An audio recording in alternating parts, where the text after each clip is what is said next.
The agenda is set. I'm Brent Goff in Berlin. It's time to talk. The Iran nuclear deal. Israel alarmed and saying the world has got it all wrong.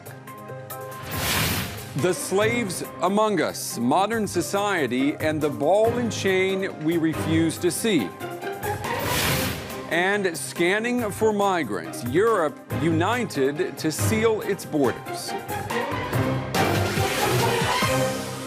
Welcome to the show, everyone. I have invited three people today to talk, argue, and pry apart these headlines. My first guest works at one of those points where Europe meets the rest of the world, Malta. He says a big fix is needed long before people get to the door. I'm happy to welcome to the show Jean-Pierre Gauci. He works with the Change Foundation in Malta. He's also a consultant to Malta on migration. Jean-Pierre, it's good to have you on the show today. Good to be here. My second guest says the shocking case of 3 women kept in slavery in London for 3 decades is just the tip of the iceberg. I'm happy to welcome to the show Aidan McQuade. He is the director of Anti-Slavery International. That's the world's oldest organization fighting slavery. Aidan, good to have you with us today. Thanks for having us.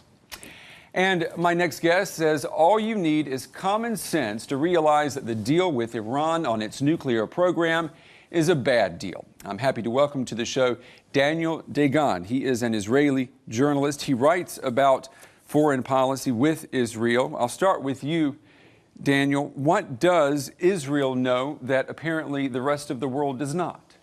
It's not just Israel. Think about the whole Sunni world, the Arab Sunni world, which is also opposed to this deal. They didn't say it yet publicly in the way Israel did, but they are opposed to it, and you have many signs for this. To begin with, I don't like deals of such magnitude signed at 4 o'clock in the morning. Okay. Everyone was tired, right, but yes. I mean, it wasn't the only time that they'd been negotiating. But more to the point, even a few minutes after the deal, they did not agree on what they signed. Kerry, the Secretary of State of the United States, said Iran is not allowed to enrich uranium. The Iranian foreign minister said just a few minutes after the deal was signed, we are allowed. Right. Our right has been recognized to enrich uranium. So you see, that's where it starts. But they're speaking to the two publics there. We have to keep that in mind. We're going to pick up on that in just a second. Let me ask the other gentleman here at the table before we move on. What do you gentlemen think? Is the deal a good one or a bad one? Well, it's not a final deal yet. It's an interim deal. So, I mean, I think it's too early to say whether this is going to be a good deal or a bad deal. The second thing that Iran has agreed to is increased intrusive inspections. So I think that's the acid test for how serious Iran's going to be. But the final thing is we've had decades of bloody war across the Middle East, which hasn't turned out as neatly and cleanly as many of the planners have thought. So if it's possible to embark on a diplomatic process to try and avoid war, it must be done rather than charging headlong into some stupid engagement again. Okay. Jean-Pierre, what do you say? Well, I think I agree with Aidan completely, and I think it's an acknowledgement of a change in Iran, which has happened in the last couple of months, which has opened the diplomatic channels again. And I think there's room for cautious optimism in how this is going to turn out between Israel and Iran, but also between Iran and the rest of the world. Yeah, optimism is certainly a word we're not hearing a lot coming out of Israel. It looks more like a damage control mission right now. Israel is sending its top security advisor to Washington to discuss the new temporary deal on Iran's nuclear program. Israel considers itself the loser at this stage after trying for months to block the international agreement that was reached over the weekend. It insists the rest of the world must produce a final plan that proves it has not been duped by the diplomatic charm of Tehran. Among the key components of the deal is a pledge by Iran to halt enrichment of very pure uranium. In return, sanctions imposed on Iran will be eased to the tune of $7 billion. It's an agreement that Iran's Foreign Minister, Mohammad Zarif, says will renew relations with the West. We need to start moving in the direction of restoring confidence, a direction that we have managed to move against in the past. But Israeli Prime Minister Benjamin Netanyahu has slammed the deal and called it an historic mistake. This agreement has made the world a much more dangerous place. We cannot and will not allow a regime that calls for the destruction of Israel to obtain the means to achieve this goal. Is Israel's deep mistrust of Iran justified? And is this mistrust shared by the majority of Israelis? Daniel, let me pick up on something that you've written in response to the deal. You've said that for the world powers negotiating with Iran, for them it was more important to have a bad compromise than to have no compromise. Do you really believe that? It is a bad compromise. Look, you're right in saying that this has a shelf life of just 6 months, and an agreement should be still negotiated. And that's a good chance. But look what's happening now. Iran is pocketing interim concessions. That's done.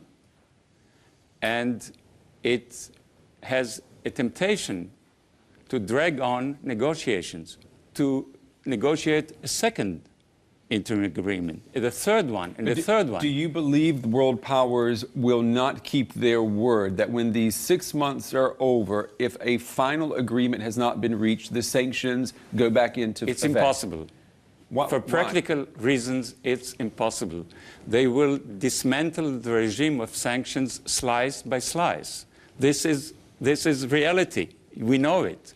It's a matter of business in millions and billions. Billions will be invested by companies all over the world in Iran and in business with Iran.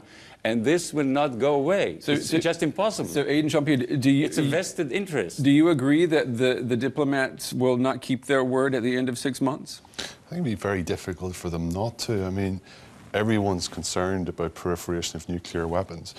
Don't think anybody has any interest in sort of saying, oh, well, we'll just carry on selling potatoes to each other while the possibility of proliferation grows. I mean, the fact that countries like Israel, Pakistan and North Korea have nuclear weapons, I think makes the world a bit more unstable.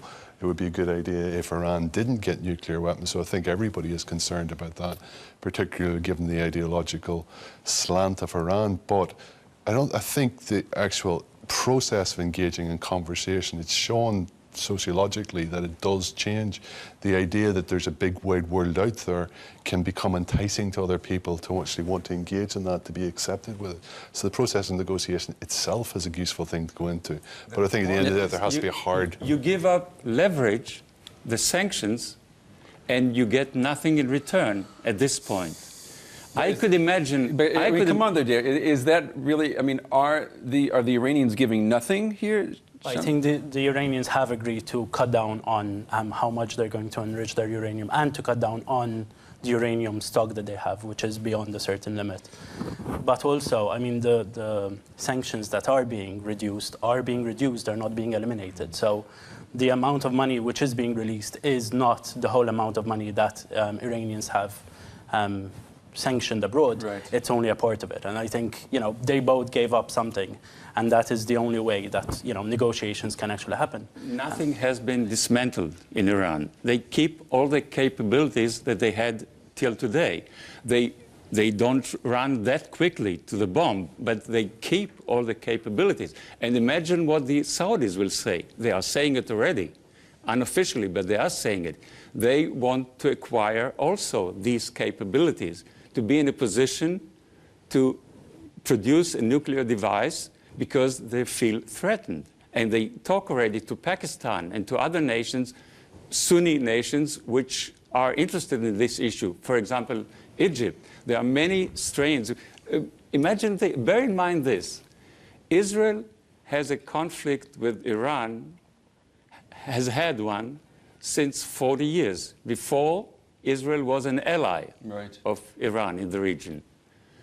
Saudi Arabia and the Sunni Arab world has a conflict with Iran, has had one since 1,300 years. And this is not going to disappear. If Iran were to agree completely to get rid of all nuclear capabilities and say no nuclear weapons, do you think Israel agree to get rid of its nuclear weapons to have a nuclear-free Middle East?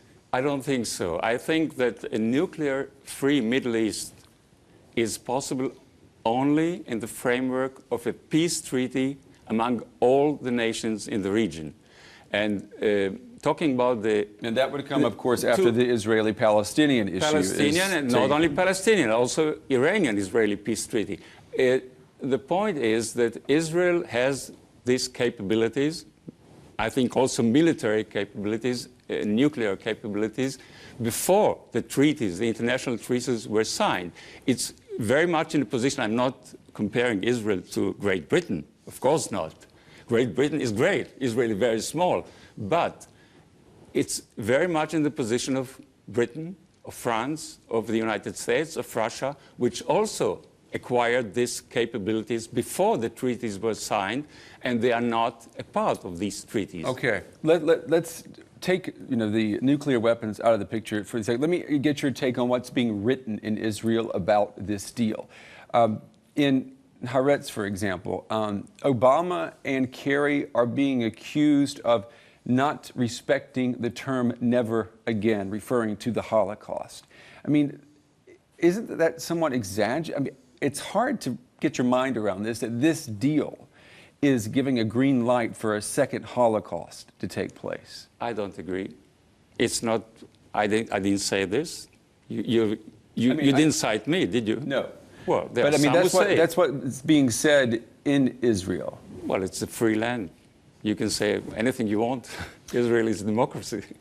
Also, it's been written that, I'll just read you a quote here, President Reagan would have long since either found a way to bolster Iran's domestic opposition or helped found a government in exile of Iran that would have led a revolution. So you've got people in Israel saying Washington should do what it's done before and create a coup d'etat. I mean, it seems, I remember Noam Chomsky once said that the Zionists went to Israel in order to create Athens, but ended up creating Sparta. And it seems that bespeaks that attitude somewhat. It's an entrenched military system which is looking to the world with that fear which entrenched military systems breed in them of themselves. There needs to be some reaching out at some point through diplomacy in order to break that down. Now, it is a scary thing to do, to reach out from an entrenched position beyond that. But frankly, the strategies of the past of distrust and increasing violence just haven't worked, either within Israel, Palestine, or more broadly across the Middle East with the ludicrous crusade through Iraq, for example. But can we, Aidan, it sounds good, but Rouhani, with his charm offensive now, he looks good and he sounds good. But that's just a better looking calling card? I mean, the message behind it is the same, right? I mean, there is no peaceful. I think time and conversation will explore that and find out whether you're going to get actual practical changes on the ground or not. But one needs to engage diplomatically with this. If they don't fulfill their obligations under this interim deal, don't allow intrusive inspections and don't come to the final deal after 6 months, then's the time to introduce hard sanctions again. And I think everybody will be particularly annoyed if Iran starts to renege on what it's been promising thus far. I don't know anyone who is against diplomacy. The point is, what do you achieve? I think I can imagine a situation where the West and the international community accomplishes this, dismantling the Iran nuclear program for military purposes, for a fig leaf enrichment program, which is only used for commercial purposes, not for military purposes. That would be a deal. That would be a good deal. But it's not the deal that has been done. But we're not saying it gives them incentives to drag on this. And you're saying, though, at this point, it's impossible that we will be able to reach that deal. It is possible if there's resolve. And if the sanction regime is maintained, it's not anymore. Okay. Once it's not there in place, it's over. That's what I'm arguing. Jean-Pierre, is Rouhani, the president, is he someone we can trust? Because the rest of the world thinks right now we can try to do business with him. I think that's exactly what it is. I think he's a person who's open dialogue with the West far more than previous heads of state in Iran. And I think, as I said before, we need to look into the opportunity that he's presented in terms of negotiations. And obviously, we can't expect Iran to negotiate and to agree to things without getting something in return. And I think, as I said earlier, the sanctions haven't all been removed. And I think that's something that the Europe and the West has given in order for Iran to give its part. And hopefully in 6 months, the process of negotiations will be a lot more mature, because we're giving it an extra 6 months after an interim deal has been agreed, where an element of agreement has been reached. So what's Netanyahu going to do now? He's got 6 months before another deal has to be made. What is? I think the reasonable thing for him to do is to talk to the Americans, which he's doing. I mean, he talked the other day with Obama on the telephone, 20 minutes, and he was trying to convince him. What about all these reports that U.S.-Israeli ties now are in shambles? There are tensions in the region. There are strained relations between Egypt and the United States. As you know, the Egyptians now want to buy military hardware in Russia. That's a dramatic development. I'm saying it as an Egyptian. I was born in Egypt. Mm-hmm. I know the region very good. The Saudis are now very irritated. This is maybe a new coalition between Israel and Sunnite states in the region who see themselves threatened by the Shiite bomb, which is coming or not coming. We'll see. But we must avoid this. And that's a topic I'm sure we're going to talk about on agenda at another time. I mean, it's a valid point. We have to move on. But let me just, Daniel, yes or no on this question. Do you think in 6 months we will have a final agreement with Iran? I don't think so. I believe the Iranians have an incentive to drag on this process of negotiation. Okay, good. All right, let's move on now. A question for you. Maybe you may want to look down the street where you live and ask yourself, are there slaves in your neighborhood? Here in Europe, the numbers are shocking, and they show it is sometimes likely that someone just around the corner is working against his or her will. A study released this past summer claims that there are close to 900,000 slaves in Europe's labor market, the result of years of government confusion and denial. And now the case in Britain, which police says goes beyond anything they've ever seen. It's being called Britain's worst case of modern-day slavery. An elderly couple is suspected of having held 3 women as slaves in their London house for 30 years. Many ask how this could have gone on for so long unnoticed. But experts say modern-day slavery is often hidden in plain sight, and it's also on the rise. In Qatar, 90% of the workforce is imported. Amnesty International has just released a report condemning slave-like conditions for migrant workers in Qatar as the country races to complete construction for the 2022 Soccer World Cup. Nearly 21 million men, women, and children around the world are currently thought to be in slavery. Who are today's modern slaves? Aidan, that is the question a lot of people are asking. Who can become a slave in the 21st century? Some people say anybody can become a slave. I wouldn't quite put it like that. Women are more vulnerable than men. Poor women and children are more vulnerable than rich. And if you come from specific ethnic groups or castes in different parts of the world, then you're more vulnerable again. What we tend to see is a concentration of factors. First of all, individual vulnerability, which is usually about poverty. Secondly, prejudice against that group, which is poor. Which can be, typically you see people enslaved in Europe who are migrants. In South Asia, they're Dalits, people who used to be called untouchables. In South America, they tend to be indigenous people.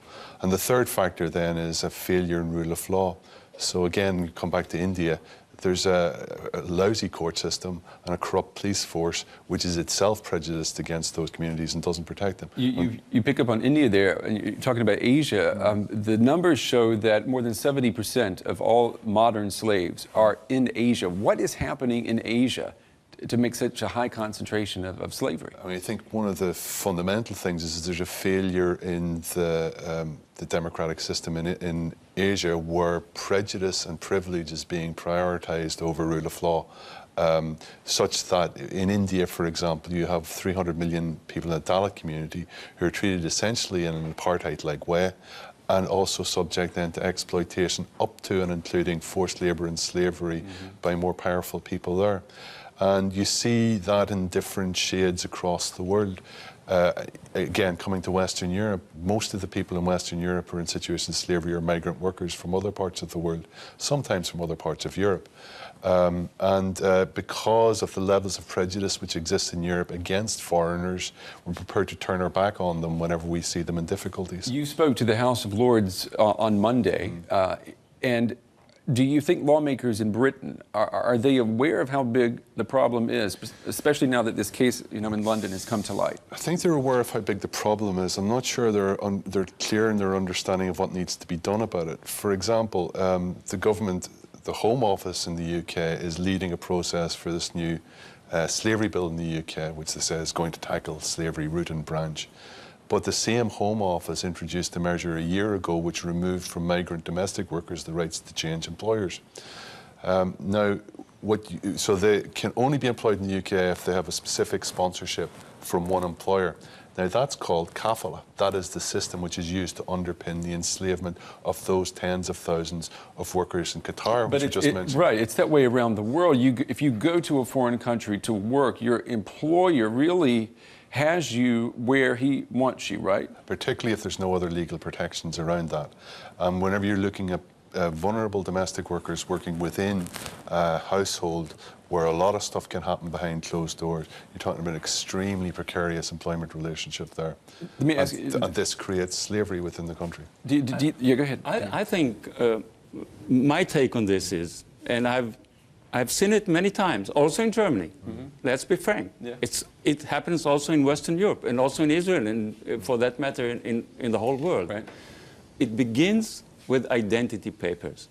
It begins with the fact that people are recruited somehow by gangs or by individuals, and their identity papers are taken, and they are guarded. They are guarded by someone who is becoming the master of their destiny. But it has to do with crossing borders too, right? And Jean-Pierre, you can say something to this, right? When people cross borders, they lose power. When people cross borders, they lose power, and that's largely because of the way immigration is managed in Europe and the US and in various other countries. But we also have to keep in mind that migrants aren't the only people that are enslaved in today's world. Trafficking happens within countries as well. People are moved within their own country. They're even kept in their own towns and villages and exploited there, exploited in domestic servitude, exploited for begging, etc., etc. So I think the idea of focusing on a particular group of people as vulnerable to trafficking and slavery is in and of itself dangerous in the sense that it excludes other people who might be just as vulnerable because of ethnic origin or because of other vulnerabilities. That's very correct. I mean, I think there's two things here. First of all, I think it's necessary for Western Europe to put its own house in order. And because of the reasons that you describe of migrants coming into the country, often having their papers taken from them, there's a confusion often that this is to do with illegal immigration. Most people who end up in forced labour in Western Europe enter the country legally, and then, as you say, they have their situation made irregular because the people who are keeping them in forced labour knows that makes them more vulnerable because they can threaten them with deportation at that point. You don't play ball with us, we'll get you deported. And so Western Europe needs to put its house in order. The United States needs to put its house in order on these issues. But there's then a focus, I think, in a lot of Western Europe to address this issue through criminal justice measures. We also need to think about this in terms of aid policy, because there's a lot of people in poverty who are in slave castes across the world who will never be included in the development and anti-poverty programs of the world unless there's a change in policy around that. We need to think about that in trade policy as well. Yeah, lawmakers, picking up on trade, lawmakers would say that they're trying to bring people out of poverty by deregulating the world's labor markets, for example, so people can go from one country to the next to find a job. Critics say, though, that this deregulation is actually a field day for traffickers and people who want to enslave others. There's essentially, for tens of hundreds of thousands of people across the world, there's no such thing as safe migration. You speak to Nepali workers who are considering going to the Gulf to work. They say, we know this is a choice between the frying pan and the fire. We just don't know which is which. We can live here in poverty, or we can go to the Gulf and maybe get decent work there. And many people do get decent work in the Gulf, but a vast swathe of people do not get decent work and therefore end up in slavery rather than that chance to work themselves out of poverty. If you pick up on the Gulf region, let me just ask you about Qatar while we have you on the show. Do you think, as we've heard in press reports, do you think workers in Qatar working to make the World Cup 2022 happen, do you think there are people there working as slave laborers? Yes. A considerable number of them. The study which was done by Pete Patterson for the Guardian newspaper in the UK, I think, produced conclusive evidence of that. And whenever we say they're working in slavery, we're not using a metaphor about this. We're saying that people are exploiting them for little or no pay, under menace of some sort of penalty for work that they would not offer themselves voluntarily. What should be the reaction, though? I mean, Qatar is getting a lot of attention right now, but nothing's being done. One important reaction I've seen lately in the media in the Philippines, you know, because the Philippines was so much in the news because of the tycoon, they also pay attention to this. And the Philippine government, with all the problems they have otherwise, they are trying now to negotiate with Qatar and with other Gulf states better conditions for the workers, because most of those workers are from Philippine nationality. I know that in Israel they have a contract. The state is taking care that contracts are being negotiated, and it's very restricted. It doesn't mean that there are no cases of slavery, but this is something which is a matter of negotiations between governments, in this case between Philippines and Qatar and other Gulf states. And the Philippines is sort of an exception in that it has labour attaches across the region, across the world, in order to represent its citizens and ensure there's consular services and support for them. Most other countries don't have that. You speak to Nepalis and Indians and Bangladeshis working in the Gulf, and they are all envious of the Filipinos because of the support their government gives them. And it's one of these paradoxes at the heart of development policy at the moment. People will say, we want to get people working their way out of poverty. But here you have the migrant workers of the world trying to do just that and being given negligible protections of this. And they send the money to their families back home. But we have to move on. But one other question here, the shock component of this, that people in the world, in London, don't know what their neighbors are doing anymore. If you talk to people, let's say my grandparents' age, they can't believe that people don't know what their neighbors are doing. It says something about the way we live, that slaves can live next door to us. Yeah, I think it's true of a lot of big cities in the world. I mean, you have multiple communities within them, but those communities don't necessarily live next door to each other or interact with the people who are living next door with them. So there's also within the UK in particular an ideology against intrusion, such that, unlike Ireland, for example, it's impossible to inspect private homes, even if those private homes are workplaces. So behind closed doors, anything can happen. It reminds me of what an old lady once said to me, nosy neighbors are good neighbors. Yes. All right, let's move on. A central criticism by anti-slavery groups is that governments focus too little, as we heard, on workplace protection and too much on border control. The thinking here, the problem is outside. Keep it out. Well, next month, the European Union will launch EUROSUR. It's a high-tech battalion of satellites and drones to scour its 15,000-kilometer border. On the ground, it may make crossing illegally more difficult, but many say it will change nothing for people entering Europe. In December, Europe's new high-tech border surveillance system, EUROSUR, is set to go online. The aim is to secure the EU's external borders, to fight crime, drug trafficking, and human trafficking. Currently, EU border countries get support from Europe's border agency, Frontex. Counting national and EU offices, some 50 different agencies are involved in preventing undocumented immigration, a process most agree needs to be streamlined. EUROSUR advocates say it will help prevent refugee drowning tragedies like those that occur off the coast of Lampedusa. But critics, including the organization Human Rights Watch, say preventing maritime tragedy should take precedence over stemming irregular migration. Jean-Pierre, let me pick up on that. EUROSUR, is it about sealing the border or saving lives? I think if you look at any of the documentation around it, it is about sealing the border. And I think that is where we start with the problems with EUROSUR. I think the idea of knowing what's happening at the border can be a good thing. But one, not if the priority is sending people back. And especially if we look at the Mediterranean border, you are sending people back to Libya, from where they can be sent back to their countries of origin, which is in violation of international law, and which a number of governments have tried to do in the past years, and in some cases they have done. So we had the Italy pushback policy in 2009. And that will not change with EUROSUR. I mean, if Coast Guards see boat people approaching, EUROSUR does not mean that they have to take those people.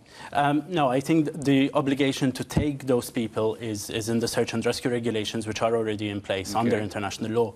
I think the issue is what do you do with the people that you rescue? And I think one of the problems has been that people have been, or other states have been trying to push people back to the south, to Africa, in violation of international law. And I think but that's where the criticism comes from, though, that if you do rescue these people in the Mediterranean, is Europe obligated then to let those people stay in Europe? It is obligated to make sure that they have the opportunity to seek international protection, and if they are entitled to international protection, then to offer that protection. And it is only at that stage that they get to stay in Europe. And I think the issue here is that there is a discrepancy in the level of protection between Europe and North Africa. And the reality is that countries like Libya are not safe places where migrants can be sent back. I think the idea of using EUROSUR in order to save lives is a very good idea. I think what happened in the Mediterranean this summer is extremely shocking, and I think European states, as well all states, should be ashamed of themselves for allowing this to happen. But identifying what's happening in the Mediterranean and rescuing people should not be the first step towards returning people. Rather, it should be the first step to offering protection to people who are in need of international protection. There are people who share your opinion. Europe's Green Party, members of the European Parliament, they've demanded that EUROSUR expressly include rescuing people among its duties. But that part was not passed. And a lot of parliamentarians say that that type of policy could be misunderstood, that migrants would take this as an invitation to cross. I mean, I think if you look at the risks that are involved in crossing on a dinghy from Libya to Italy and to Malta, you realize that people aren't crossing because they want to cross. I think it becomes very obvious that people are in very desperate situations and they're fleeing in order to seek protection. They're not going on a cruise from Libya to Malta. And let's look at the logic here. If someone in Libya wants to come to Europe and they know about EUROSUR and they know now that being detected is even more likely, then isn't that going to increase the chance that they're going to get on a boat? I think the issues to stop people from crossing, from doing their journey, and the risks that are involved, even with EUROSUR, are way higher than any sort of pull factors that the idea of having EUROSUR will actually have. So border control and border protection actually starts outside of your country? Yeah, of course. Right. I mean, states are intercepting people at the borders and beyond the borders. Many European countries are trying to work with countries of origin and countries of transit in order to make sure that people don't cross. You're from Malta. I mean, obviously very close to Africa. What do people in Malta, I mean, if we were to talk to policymakers just in Malta, what would they say Europe needs to do with its immigration and migration policy? Yeah, I think what Malta has been saying consistently has been that Europe needs to have more solidarity between European countries. Obviously, as a small island state at the very south of Europe, Malta has had a number of arrivals which is disproportionate to its size. And obviously because of the Dublin system, which basically says that if an asylum seeker arrives in Malta, he cannot move on to other European countries, and if he does, other European countries can send him back to Malta. So basically, Malta feels like it's being left with the load, and the UK and Germany, they have to do nothing. Well, at the moment, under the Dublin system, that is the situation. They can send people back to countries like Malta, but not only Malta, Italy is in the same situation. It's good to keep in mind that obviously the other borders have similar issues. So, for example, Greece has had the same problems, except with Greece, because the situation in Greece is so bad, countries are being stopped from actually returning asylum seekers to Greece. I think it's important to know that we are debating this problem in Berlin. where we have been celebrating for 20 years or so the fall of the Berlin Wall. Yep. And we have heard so many speeches saying, well, the walls have disappeared in Europe. This is not true. People are not being told the truth. The truth is that the walls have moved from the center of Germany to the eastern borders. And let me give you fresh examples about how Europe is sealing itself from the rest of the Muslim world. Bulgaria is building a wall. Greece is building a wall on the borders to Turkey because they're afraid that immigrants will come from there. Increasingly, immigrants from Syria, by the way. We have had already a wall or walls in Ceuta, Melilla. This is the only land border between the European Union and the Arab world. Think about the reaction in the Arab world. Well, the only place where they can cross to Europe on land is being sealed off. Okay, that's a point, but there are also cases of people wanting to reach the other way and they're being blocked. Think about the Ukraine, what's happening there right now. So it is a two-way street that sometimes gets blocked in both directions. It goes even further. There are also walls in Europe itself between Gibraltar and Spain, or in Ireland, Northern Ireland and the Republic of Ireland. So it's not true to say that walls have disappeared in Europe. And the walls now may not actually be national borders, but Aidan, it's like you were talking about, it's education and economics. If you don't have schooling, if you don't have money, you're always going to be the outsider. Yeah, and you think as well, I mean, if you want to say you don't want more people to come into Europe, a way to start that is actually look at the aid programs and the economic development programs which are in the countries from which they're coming. And at the moment it's patchy, it's not well thought through, generally speaking. But I mean, the other thing I think it's worth saying is that Europe is enhanced by migration. If you look at the diversity of some of the great cities of Europe, of all of the great cities of Europe, the thing that is great, what makes them great, is the diversity of people who live within them. You can imagine people with the courage of getting on dinghies in Libya to come to Europe. They'd be great people to have in Europe because they're going to be entrepreneurial, they're going to have get up and go, they're going to have courage. You know, we can be enhanced by migration. Countries which have recognised that tend to be doing better. Canada is much more open to migration. Do people, though, Jean-Pierre, do people in Malta think what Aidan is saying when they see boat people approaching? Do they think enrichment for the economy? Well, I would say a lot of people don't, and the reason for that is the sort of media message that's being given is we're being invaded, and I think that's part of the problem, the way migration is being portrayed. Instead of actually saying, look, migrants can actually contribute to the economy, we're basically saying they're coming to invade us and they're taking your jobs, etc., which isn't proven, but that's the sort of message that people are getting. The example of Canada is interesting, but Canada, it's controlled. It's very strictly controlled, and this is maybe something which has to be done in Europe in a way. When that discussion takes place in Europe, though, a lot of people point at Canada and say that's discriminatory. It's not politically correct to say we reserve the right to accept only quality immigrants. But maybe it should be made politically correct. What do you say to that, Aidan? Yeah, I mean, I think there's two aspects to it. I mean, I think, yes, it's reasonable for countries within their national interests to say these are the sort of people that we need. I think there is also a humanitarian, a solidarity aspect to this as well, which is about asylum, which is about helping folk out. I don't think Malta should be left to pick up the burden of Europe. It should be something which is shared out. But Italy, Germany, Ireland, we have had to go across the world to seek asylum elsewhere. Our populations have thrived in other countries, and we have been grateful to the other countries for the asylum support and the welcome that they have given us. I think it's time for Europe, which has been the old world, to return that favour to other parts of the world now. And I'll give the last question to Jean-Pierre. When we look at EUROSUR and what's happening, is it time for Europe to have more of an open door policy?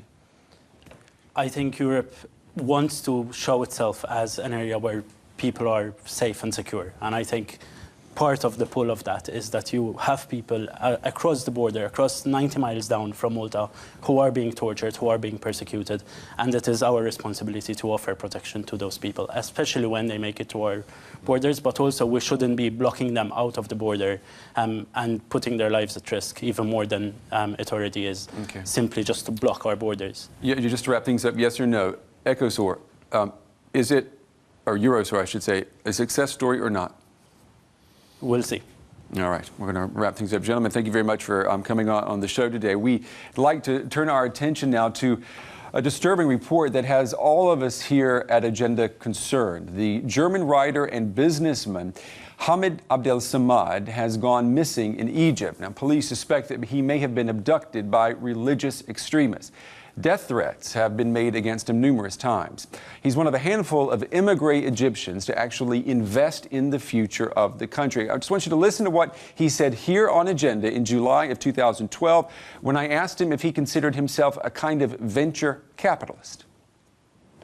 Well, I think no capitalist will come up with the idea to start a business in Egypt in March 2011. It means 1 month after Mubarak was gone and the situation was totally chaos. So it was a great risk, and I decided to do that with my brother. Said we use the time now. I wrote enough books and articles, and I think the time now is to build up the economy and offer young people a job. And that what gives me satisfaction now that we have like 80 workers, and we don't talk about politics. We try to produce something, and I think this, if every Egyptian who lives abroad will come back and do like this, then we will be happy that we will have so many capitalists. Yeah. A crisis team from Germany is working with Egyptian authorities to locate Hamid. We hope that their efforts are successful. All right, that's going to wrap up this edition of Agenda with Brent Goff. Remember, you can contact me anytime with your thoughts on the show. You can find me on Facebook or you can tweet me at Brent Goff TV. All right, thanks for joining us, and join me next time when I set the agenda.